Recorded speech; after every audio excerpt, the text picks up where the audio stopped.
Selamünaleyküm. Herkesin günü hayrola. Hatice ile Dikişe Daire hoş geldiniz. Bugünkü videoda hırkalara, yeleklere pat dikimini, ön kısımlara pat dikimi nasıl yapılır onu göstermeye çalışacağım elimden geldiği kadar. Çalışmaya geçmeden önce kanalıma ücretsiz bir şekilde abone olup yandaki zili de aktif hale getirirseniz yüklediğim tüm videolardan haberdar olabilirsiniz. Ayrıca bizi Instagram'dan Hatice ile hesabından da takip edebilirsiniz. Oradan da isteklerinizi ulaştırabilirsiniz. Elimizden geldiği kadar yardımcı olmaya çalışıyoruz. Şimdi çalışmamıza geçelim. Hırkamızın ön kısımlarına pat yapacağız. Bu çalışmanın diğer kısımlarında videolarının linklerini bırakacağım. Pat kısımlarını eğer dokuma kumaş kullanıyorsanız verevini almanız gerekiyor. Örme, penye kumaşlarda verevini almanıza gerek yok. Düz bir şekilde de çıkarabilirsiniz. Her iki taraftan da esniyor zaten. Şöyle ben patımı 12 santim olarak belirledim.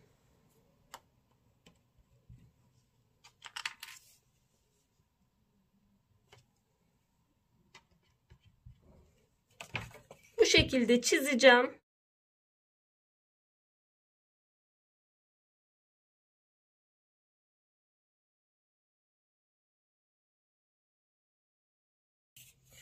Buradaki hattı takip ederseniz aynı şekilde ölçü almış olursunuz. Ya da kesip üst üste koyup o şekilde de çizim yapabilirsiniz.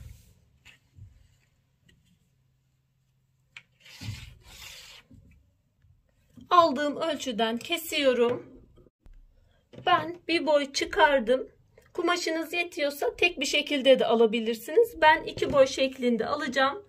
Şöyle tekrar yerleştiriyorum ve bir boy daha alıyorum. Patlarımı hazırladım. 2 boy kumaş aldım.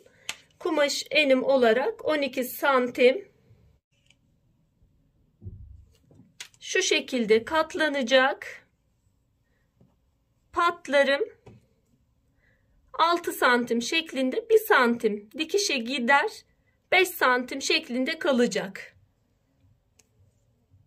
Pat dikiminde 2 parça aldığım için öncelikle şu iki kısmı birleştiriyorum.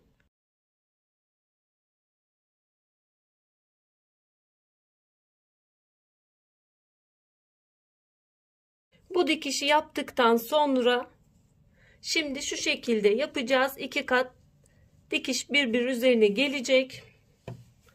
Patımızı bu şekilde ayarlıyoruz. Hırkamızın arka yaka ortasının tam ortasını işaretliyorum.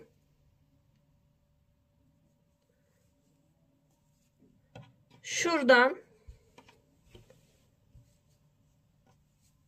temiz yüzler birbirine bakacak şekilde, yüzü yüzüne bakacak şekilde dikişli kısmı hırkanın arka ortasına şu şekilde açayım, daha net bir şekilde gözüksün.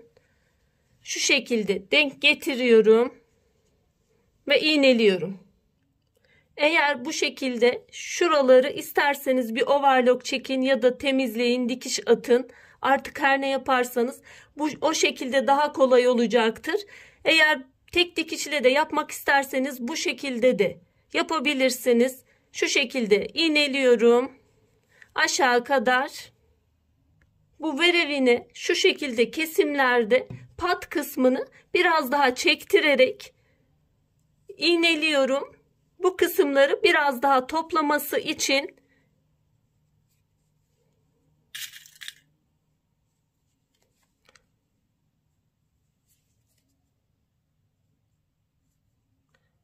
hırkanın kumaşını sabit bırakıyorum. Diğer kısmı biraz çektiriyorum.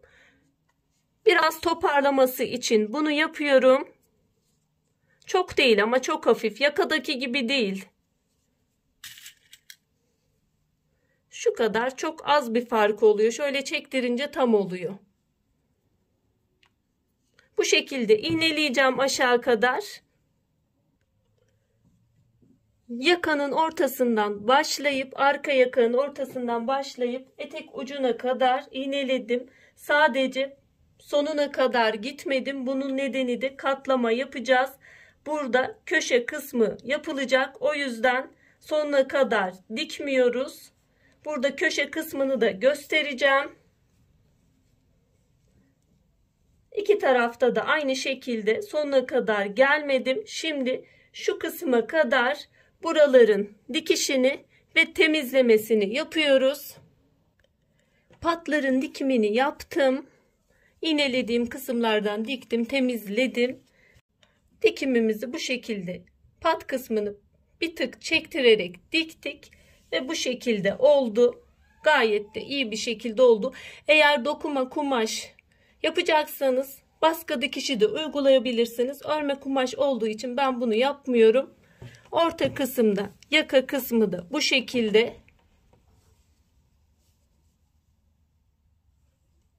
Şimdi etek uç kısmına geçelim. Etek ucunu kaç santimden katlayacağız? Önce onu ayarlamamız gerekiyor. Ben patları benim şöyle kalış şekli 5 santim olduğu için patlarla aynı şekilde katlama, etek ucunu kıvırmasını yapacağım. 4 de alabilirsiniz siz. Şu şekilde bir katlama olacak. Overlock çekip tek bir şekilde katlayacağım. Eğer dokuma kumaş yapıyorsanız içeride alabilirsiniz. Şu şekilde de yapabilirsiniz. Dikimi bu şekilde de gerçekleştirebilirsiniz. Ben şu kısımların alt kısmın etek uç kısmının overlock'unu çekip sonra tek bir katlama yapacağım. Şimdi overlock kısmını çekelim, temizleyelim. Eğer overlock makineniz yoksa zikzak ayarıyla da temizlemeleri yapabilirsiniz. Alt kısmın temizlemesini, overlock'unu yaptım. Şimdi şu şekilde katlayacağım 5 santimden.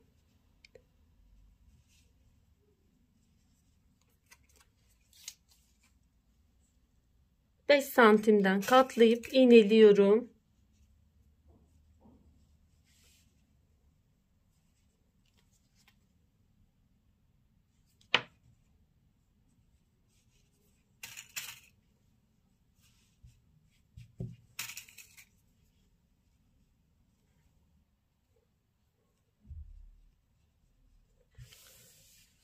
Tüm devreyi de bu şekilde iğneledim.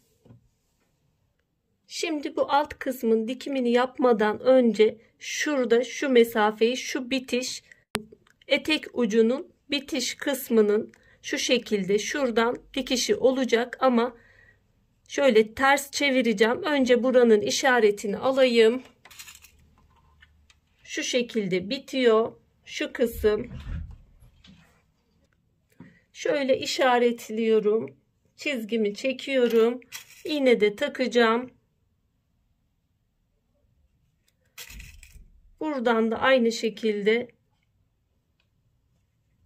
şöyle bu kısmı ters çeviriyorum. Şöyle iğneyi iğneye getirerek buranın işaretini de alacağım. Üst kısımdan isterseniz daha rahat dikebilmeniz için biraz daha fazla da bırakabilirsiniz. Şu kısımdan dikişimi yapacağım. Şöyle iğne taktım ve sabunla da çizdim. Çizgi çok belli olmuyor ama bu iğne taktığım kısımdan şu şekilde bitmişine denk gelecek şekilde çizdim. İğneledim. Bu kısmı dikip temizleyeceğiz. Şurada göstereyim. Bu kısmı da diktim. Çeviriyorum.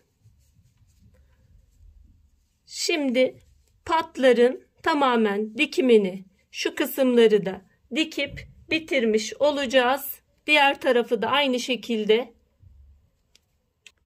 Patlarımızın dikimi bittikten sonra pat kısmının köşe kısmını da diktikten sonra köşemiz bittikten sonra etek ucunu dikiyoruz. İster arkadan ister buradan dikip bitiriyoruz. Pat kısımların dikimini bitirdim. Bu şekilde. Eğer overlock dikişi olmasaydı bu köşe aynı bu şekilde yapılıp ama şu içeri doğru katlandığı zaman burası daha da güzel bir temiz dikiş olacaktı. Bunu ben abaya yapımında pardüse dikiminde göstermiştim. Oradakine de dokuma kumaş kullanacaksanız, eğer direkt dikiş makinesinde dikip içeri doğru da kıvıracaksanız o videoya da bakabilirsiniz. Sadece burada farkı şu kısmın da içeri katlanmasıydı. Diğer kısmım dikilip şu ikinci patın içeri doğru kıvrılmasıydı. Ama overlock dikişinde bu şekilde dikebiliriz. Pat dikimini tamamladık. Dikimimiz bundan ibaret. Umarım faydalı bir çalışma olmuştur. Yapmak isteyen, denemek isteyen arkadaşlara kolaylıklar diliyorum. Allah'a emanet olun. Hoşça kalın, sağlıcakla kalın.